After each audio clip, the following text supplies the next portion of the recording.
Like I'm grateful. I mean, for me, like I'm living my dream, and part of that is for Dana and the Fertittas going after their dream, right? And all you guys and everything that you and that first generation did to make the sport where it's at, right? Because it was your generation that really like put that thing on the map. I mean, remember like when you fought Chuck on, I mean, I remember all my friends getting $5 together in law school. I'm embarrassed to say this, but like it was like we stopped our lives, right? Because you didn't get so much access to it. Right. When you were fighting, that's what made it special, was that like Pride is on, or UFC's on, you know what I mean? And like you're like, dude, I got plans. I'm not going out tonight. Like, guys, it's on. Like, we got this, baby. You know what I mean? And like, I miss those days. That nostalgia of just being like, oh my God, you know what I mean?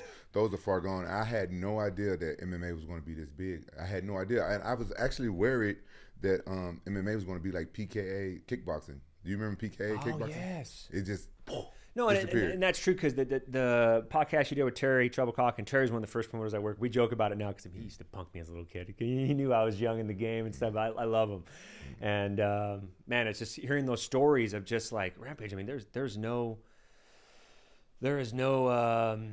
blueprint to what you were doing. There was no, like, you didn't know what was going to come from this. We didn't even know what Pride was going to be. You had no idea when you went out there. Like, I always think about that as some of my younger guys. Like, I one time I went through your Tapology, and I was like, I couldn't imagine having this many fights. I'm going, okay, we're just going to go to Japan, a foreign country, not know anything. And like, you know what I mean? So much was unknown back then, especially some of the guys going down to Brazil. Like, it's just, man, I'm a history nerd. So for me. Oh, yeah. Do you hear the stories about people going to Russia and stuff and getting their passport taken and stuff? Yeah. You heard those stories? Yeah. Back in the day, it was crazy. It's crazy. So to see where our sports now, like, hey, we're on Paramount and CBS, like, that's so cool, because knowing how far we've come. Yeah. And, did you know that about people? They take people's passport in Russia. You actually said it on a podcast with, I think, Boss Rutan or something. One time you were talking about how when the fighters go, I'll let you tell the story. But no.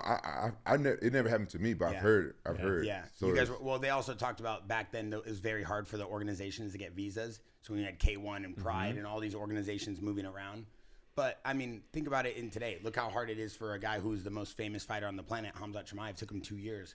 And it took Dana White and the UFC stepping in to get him a visa to come here, right? Because Dana good with Trump now, so they good. We're about to have a UFC fight on the White House lawn. White House, about what is going on. That's crazy.